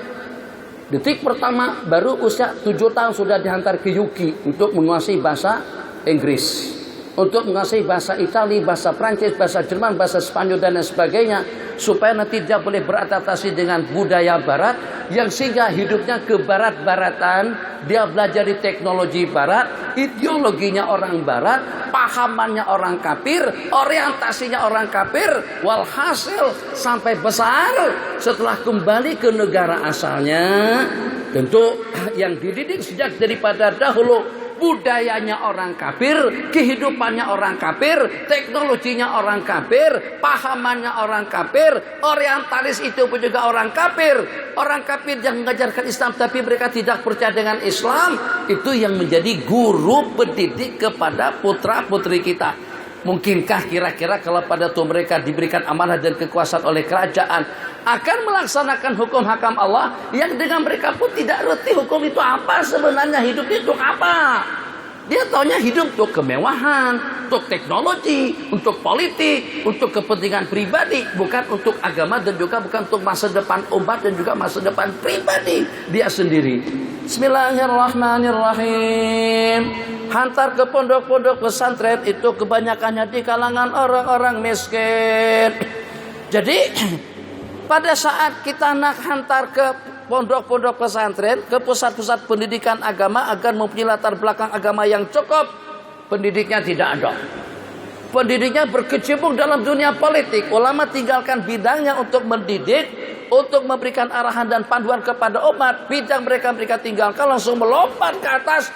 Kalau kita tidak kuasai politik, kita tidak boleh laksanakan undang-undang Islam. Begitu kan kanunnya, begitu falsafatnya. Sampai sekarang pun ternyata belum mampu kita laksanakan undang-undang Islam. Kenapa? Sebab rakyatnya tidak paham Islam. Sebab pemerintahnya tidak paham Islam. Sebab dengan penduduknya tidak paham Islam. Kenapa? Sebab sejak daripada kecil kita kuasakan dia dengan bahasa asing, bukan dengan bahasa Al-Quran. Kalau anak kita menguasai bahasa Al-Quran sejak daripada kecil, bukan hafal Al-Quran, tapi hafal dan memahami Al-Quran, maka dia akan paham maksud hidup ini untuk apa? Apa maksudnya pengorbanan? Apa yang dimaksudkan dengan perjuangan? Apa yang dimaksudkan dengan kehidupan? Dia betul-betul mengerti yang namanya ancaman Allah. Tuanku yang mengancam dia takut, penyakit yang mengancam dia takut, ekonomi yang mengancam dia takut. Tak akan takut dengan ancamannya, tapi tidak takut dengan ancaman Allah Jalla wa'ala. Sebati dalam hatinya, Allahu Akbar. Ular melingkar masuk daripada jalur baju atau daripada lubang sini, masuk melilit jalan sampai keluar daripada celah-celah celana kaki. Selepas sembahyang orang tanya, Tuan Haji tak takut pada saat ketika ular masuk? Kata beliau, aku betul-betul takut dengan Allah Jalla wa'ala. Kalau Allah tengok di dalam hatiku, ada rasa takutku kepada selain Allah. Itu macam mana boleh macam tu? Kebesaran Allah tu tersemat di dalam hati umat.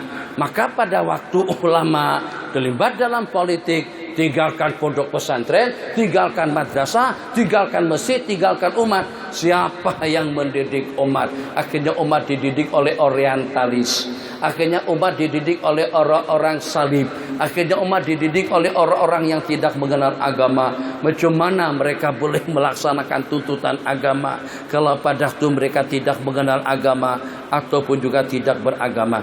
Jadi ini bahasa yang secara terbuka tentang keterlibatan ulama dalam politik sama sekali tidak disarankan. Di samping keterlibatan ulama dalam politik, ulama sudah mencoba sejak beberapa puluh tahun yang lalu, ternyata tidak berhasil. Mulakan dengan pendidikan. Lihat dengan jamaah tabligh.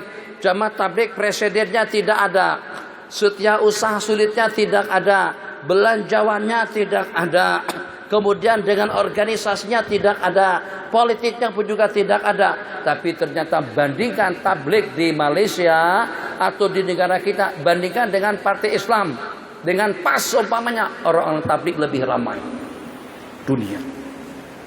Kenapa dunia boleh terima tabligh? Kenapa banyak gereja-gereja terubah menjadi kepada markas dan juga menjadi kepada masjid? Kenapa kelab-kelab malam dibeli sama mereka dan juga menjadi masjid? Mereka hanya mengamalkan sebagian kecil saja daripada ajaran agama.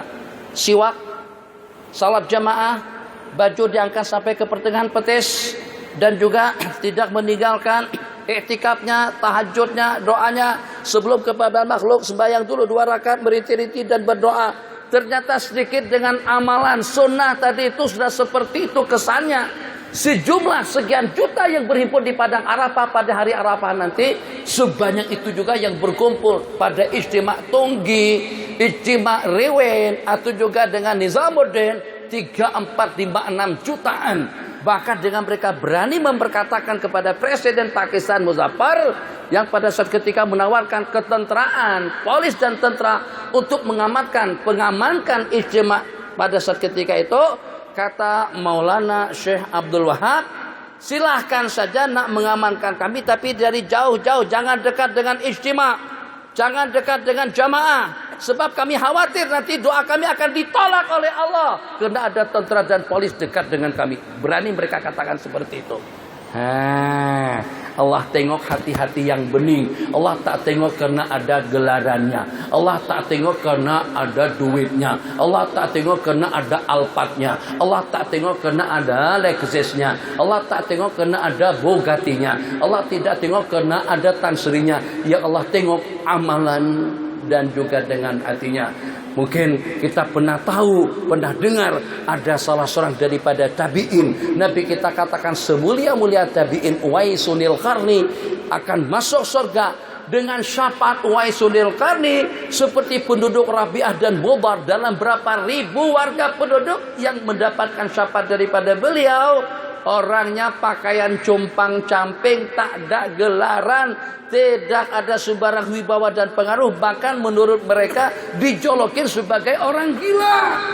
Tapi ternyata mampu untuk memberikan syafaat sebanyak itu. Kesimpulannya, di sisi Allah, Allah tak pernah tengok kelebihan-kelebihan yang kita miliki kecuali dengan takwa, ibadah dan muraqabah. Maka dengan ulama-ulama yang tidak terlibat dalam politik, ulama harus mengerti politik tapi tidak mesti harus terlibat dalam politik. Sebab kalau ulama jadi ahli politik, siapa yang menasihati ulama?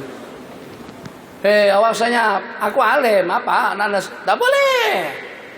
Siapa yang mampu untuk memberikan panduan dan bimbingan kepada aktivis-aktivis muslim atau juga kepada ahli politik yang kalau pada ulama sudah berada dalam politik? Dengar tak dalam akhbar?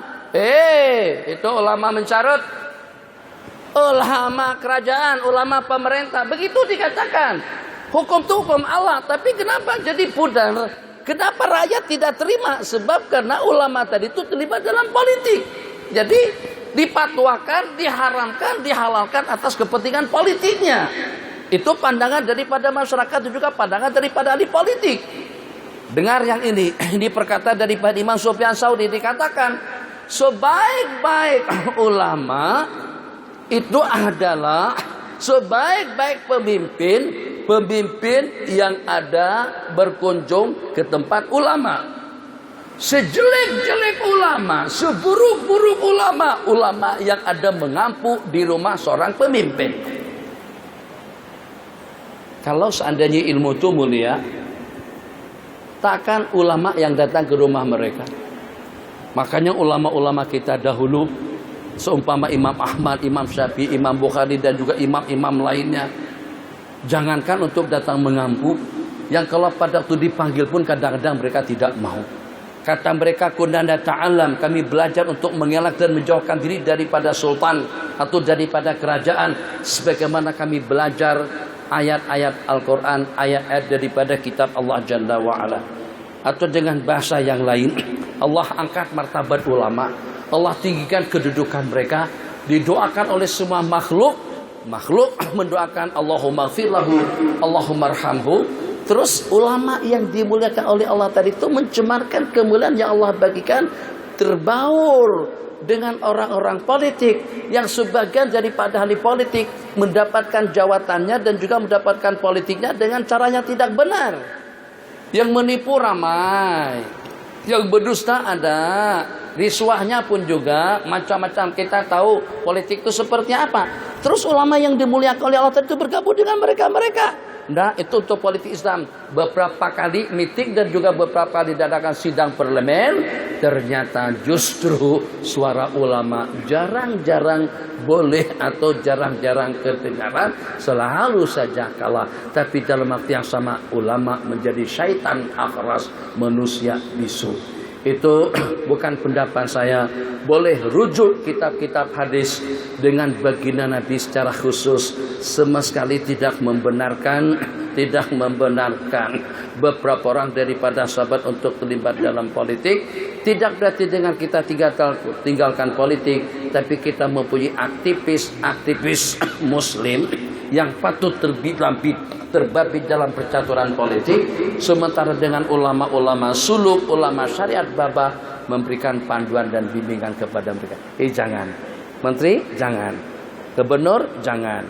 DO, jangan. Itu tidak begitu. Ulama yang memberikan panduan dan bimbingan. Tapi kalau ulamanya sudah di atas, ulama yang mana yang nak menasihati? Ahli politik tidak boleh menasihati ulama sebab ulama lebih tahu tentang hukum hakam. Pelajar budak kecil tidak boleh menasihati ulama sebab karena mereka baru belajar. Orang awam tidak boleh menasihati Datuk Mufti sebab Datuk Mufti lebih alim. Jadi siapa yang menasihati mereka? Yang menasihati mereka itu adalah Allah. Penghubung antar manusia dengan Sang Pencipta itulah dengan perantaraan alim ulama. Terakhir, wabillahi taufik, silakan berhenti selepas 10 menit. Silah. Mike, bagi sini. Bismillahirrahmanirrahim. Salam tubuhkan. Tentang pasal kita katakan tadi pada ulama ini dia mengeluarkan jiwa mereka kepada Allah lalu terima jiwa kepada Allah, maka Allah terima kita amalan itu. Betul tak? Jiwa kita itu kita sudah berikan kepada Allah. Kita jual. Ya, kita berikan kepada Allah. Allah akan beri apa yang dimintai kepada kita. Allah ada dalam beberapa ayat yang maknanya seperti itu, mayyuqridullah qadan hasanan, siapa yang memberikan pinjaman kepada Allah yang walaupun Allah tidak perlu bantuan dan tidak perlu pinjaman daripada kita. Dan juga Allah janjikan innallaha ashtara minal mu'minin, Allah telah membeli daripada orang-orang yang beriman jiwa raga mereka, harta kekayaan mereka, agar mereka mendapatkan balasan, kemuliaan dan juga dengan surga yang abadi nanti pada hari kiamat kelak. Jadi mana daripada menjual diri kepada Allah Jalla wa'ala, kan tadi kita ni asal-muasal kita ni daripada Allah. Abang sudah berapa orang anak? 4. Apakah kira-kira anak yang lahir itu adalah produk daripada kita? Tidak.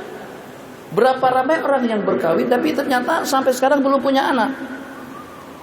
Dan juga berapa ramai orang yang berkawin justru Masya Allah Tabarakallah pada bulan yang pertama istrinya sudah mengandung. Sekali dah hamil. Yang itu berpuluh-puluh kali. Jangankan hamil, Tanda-tanda hamil pun juga tidak ada. Kenapa hidup? Kenapa mati? Kenapa senang? Kenapa tidak? Semuanya ketentuan daripada Allah. Jadi manusia adalah minallah, daripada Allah, dan juga wa ilallah, dan akan kembali kepada Allah. Memang sepatutnya lah, sebagaimana tadi sudah saya katakan, segala-galanya Allah berikan kepada manusia untuk kepentinganmu, pakaianmu, makananmu, minumanmu, agar kamu mampu untuk mengubudiahkan dirimu kepada aku. Pengubudiahan diri kepada Allah Jalla wa'ala itu akan dibayar, akan dibeli oleh Allah. Pengorbanan yang kita lakukan dengan ibadahnya, pengorbanan yang kita laksanakan dengan ubudiahnya, akan Allah berikan ganjarannya dengan balasan yang abadi di dunia dengan rahmat dan perlindungan, di akhirat nanti dengan maghfirah dan syurga yang selama-lamanya. Sini terakhir ada 5 menit. Allahumma shalli ala sayyidina Muhammad. Facebook. Bismillahirrahmanirrahim.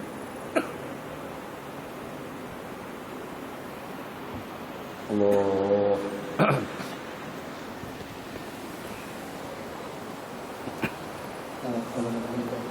Salam berkata.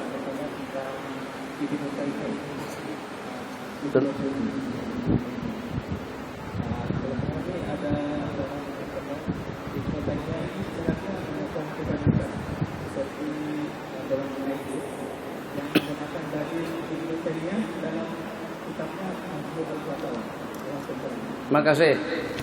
Bagaimana dikatakan Imam Ibnu Taimiyah menyongkong kejahatan yang ada di zaman sekarang, sedangkan ISIS itu adanya selepas lebih kurang 800 tahun selepas Imam Ibnu Taimiyah meninggal dunia.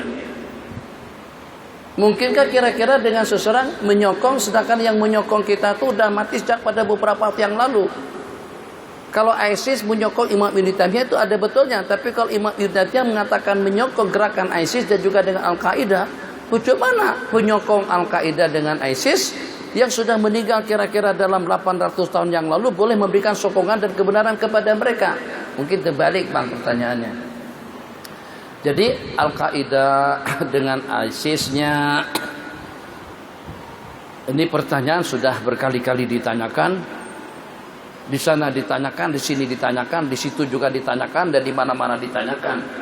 Tapi baik itu daripada Imam Ibnu Taimiyahnya ataupun juga dengan generasi yang melanjutkannya, khususnya Muhammad bin Abdul Wahab, yang pada saat ketika dengan mereka dengan pahaman-pahaman yang ekstrim dan menjadi pengasuh kepada pahaman-pahaman yang seperti itu, pensesatan, pentadlidan, pengkafiran orang yang membaca salawat asyifa, atau juga pentadilan kepada mereka-mereka atau kepada yang membaca munajatnya Abu Nawas, Ilahi lastulil firdausi a'la.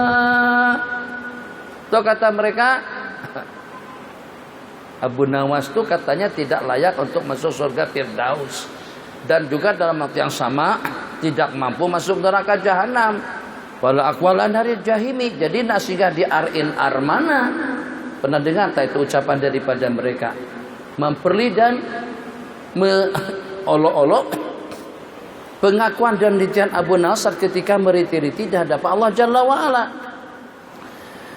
Ibadallah, rijalallah, aghisuna li ajlillah, wa kunu aunana lillah, asa nahda bifadlillah. Itu kata mereka syirik, sebab bertawassul dengan para aulia.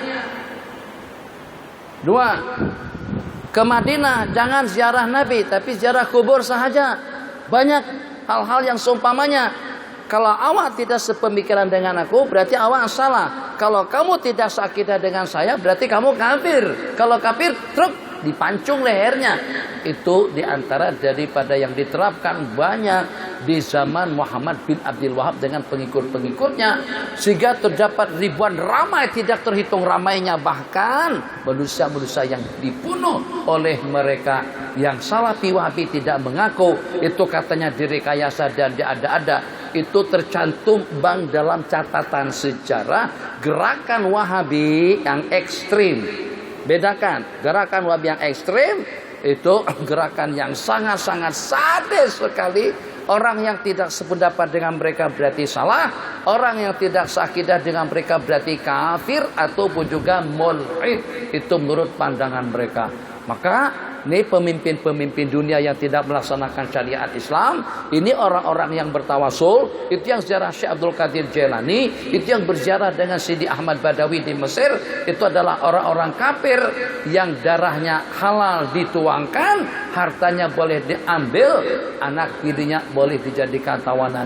Dan itu yang berlaku pada gerakan pengikut-pengikut Muhammad bin Abdul Wahab yang diketuai oleh beliau pada abad yang ke-11, 12 dan beberapa waktu setelahnya. Jadi tidak akan mungkin mereka membersihkan lembaran mereka, sebab itu adalah ideologi mereka dan itu yang tercantum di dalam kitab-kitab yang dikarang dan yang ditulis oleh mereka. Pengkafiran kepada kaum muslimin, bahkan yang lebih sadis lagi, 6 abad ke belakang itu semuanya dianggap kafir. Al-Asy'ariyah wal Maturidiyah, ulama sufi, ulama tasawuf itu semuanya sesat. Tarikah-tarikah itu semuanya sesat. Sekarang kitab yang mana? Apakah itu kitab fikih? Apakah itu kitab hadis? Kalau kita nakkan sanad yang bersambung sampai kepada pengarangnya, sampai kepada Sayyidina Rasulullah SAW, tidak ada satu kitab pun silsilah guru-gurunya, sanad-sanadnya yang tidak melalui ulama sufi atau Asy'ariyul akidah atau juga Maturidiyal akidah. Itu boleh dikatakan hampir mustahil. Pasti dan pasti silsilah sanadnya akan bersambung kepada ulama sufi atau yang akidahnya Asy'ariyah dengan Al-Maturidiyah yang menurut mereka itu semuanya sesat. Jadi abang macam mana kira-kira kalau pada itu dikatakan sesat sama mereka? Jangan beri peluang kepada Syiah dan Wahabi untuk berkembang di negara kita kalau mereka berkuasa. Wal'iyadu billah, bukan satu hal yang mustahil. Malaysia atau juga Indonesia akan menjadi Syria yang kedua, ketiga dan keempat. Wal'iyadu billah. Kenapa? Itu perang saudara. Itu kena dengan pahaman. Disambah dengan pemikiran orang-orang Yahudi di belakangnya, tambah teruk lagi. Panjang cerita yang secara kesimpulannya, Islam bukan teroris, Islam bukan mengganas, Islam bukan kumpulan militan. Islam itu adalah samaha, toleransi. Islam itu adalah rahmah. Wa ma arsalnaka illa rahmatan lil alamin. Terakhir, silakan. Kapan langsung aja? Nanti saya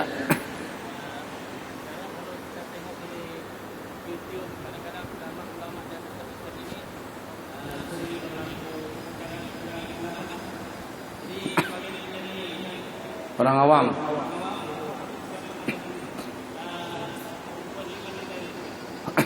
Jadi macam mana kira-kira kalau itulah mengaji, jangan melalui YouTube. Jangan mengaji melalui WhatsApp dengan Facebook. Ngaji bertalaki datang ke pondok-pondok pesantren, datang ke yuyu mana saja yang kira-kira kita yakin. Imam Abu Hanifah sebelum mengaji, beliau beristikharah, dikatakan selama 2 tahun cek dulu keilmuan guru itu macam mana. Takwanya, waraknya, zuhudnya, keilmuannya, pengamalannya, ibadahnya, baru beliau berguru dengan Imam Ahmad. Jadi kalau dengan kita buka Facebook, kalau dengan kita buka YouTube, sedangkan kita tidak mengenal latar belakang orang yang berbicara tadi itu, kita akan terumbang-ambing. Kita akan dibawa kemana? Yang ini menyerang dengan yang itu menyerang kepada yang di sini. Maka tidak akan mungkin dengan kita menyatu padukan pahaman dan pikiran, kecuali kalau pada itu kita satukan iqra'nya terlebih dahulu. Yang ini iqra'nya, baca dan mengajinya Eropa, yang ini Spanyol, yang ini Australia, yang ini Amerika, yang ini Timur Tengah, Mesir, Arab, dan lain sebagainya.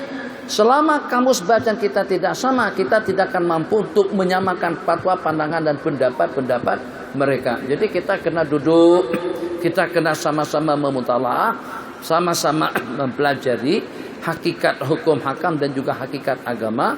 Kalau seandainya masing-masing atas pendiriannya, atas pemahamannya tidak mau bertanya kepada ahli zikir dan merasa bangga dengan pandangan dan juga dengan tetal yang dia miliki, itu yang boleh memperangkap dan juga boleh menjebak umat dan juga orang ramai. Jadi kita kaji kembali. Hal-hal yang kita rasa bimbang kita tanyakan. Ini fatwanya katanya bersalaman dengan perempuan itu tak boleh. Apa yang tidak boleh? Salaman itu tidak lebih daripada kulit pegang kulit. Takkan pegang kulit tidak boleh. Ini kepahaman jil. Islam liberal seperti itu. Bukan setakat bersalaman saja. Penciuman pun bagi mereka tidak ada masalah. Kita banyak masalah. Nah sekarang dipahami. Intelektual ulama gelarannya profesor itu daripada siapa? Tapi ternyata pahamannya liberal. Ternyata pahaman daripada orientalis. Wajar-wajar saja kita dihadapkan dengan pandangan-pandangan yang seperti itu. Pastikan kita ada ulama yang kita idolakan, yang kita meyakini keilmuannya, kita meyakini kepahamannya, bukan orang yang ekstrim, bukan orang yang melampau, bukan orang yang keterlaluan. Dalam waktu yang sama, ternyata dengan keilmuan daripada ulama tadi itu memang ada mata rantai yang bersambung, yang dapat kita yakini sambungannya bersambung kepada ulama-ulama al-arifina billah. Itu insya Allah kita tidak akan disesatkan, kita tidak akan dikelirukan. Al-Quran memerintahkan kepada kita bertanya kepada ahli zikir. Pas'alu ahla zikir, bukan pas'alu penceramah. Ahli zikir. Penceramah itu senang Abang senang saja untuk jadi penceramah. Kita ambil 2-3 rekaman penceramah, besok kita sudah jadi penceramah. Senang saja. Makanya senang untuk menjadi dai di Malaysia. Senang untuk menjadi piu pencetus umat di Malaysia. Asalkan pandai bercakap sudah boleh jadi. Sementara untuk jadi ulama Rabbani itu harus melalui 3 latar belakang, 3 jenjang waktu. Yang pertama dengan keilmuannya, yang kedua dengan amalannya, yang ketiga dengan dakwah dan juga dengan penyampaiannya. Jadi itu baru layak untuk diberikan gelar sebagai ulama ar-Rabbani. Jadi kesimpulannya, agama, ilmu itu adalah masa depan kita. Maka jangan sampai kita terumbang-ambing dengan fatwa-fatwa yang tidak bertanggung jawab, atau juga dengan pandangan-pandangan yang senang menyalah-nyalahkan, yang merasa dirinya maksum, dia saja yang betul, kumpulan yang lain itu sesat. Agama kita, agama yang membawa kita kepada rahmah, kepada kebaikan, ketentraman dan kesejahteraan dunia dan akhirat. Hada wabillahi taufik wa sallallahu ala sayyidina Muhammad wa ala alihi wa sahbihi wasallam. Kita masih ada tinggal 1 hari lagi. Nanti tolong diberitahukan jadwal besok kita di mana. Insyaallah mudah-mudahan dengan sedikit pencerahan pengajian kitab Mausu'ah Bid'ah yang tadi kita baca di salah satu daripada masjid apa tadi itu, Masjid Nur Hidayah di Bungawan. Maka kita sambung kitab itu besok hari dengan amalan-amalan warisan yang memasyarakat di negara kita. Mudah-mudahan kita dapat panduan dan bimbingan baik untuk mengamalkannya atau paling tidak agar kita boleh bertoleransi dengan orang-orang yang mengamalkannya. Subhanakallahumma wa bihamdika asyhadu an la ilaha illa anta astaghfiruka wa atubu ilaik. Rabbana atina fid dunya hasanah fil akhirati hasanah wa qina adzabannar. Amin. Walhamdulillahi rabbil alamin. Qomat.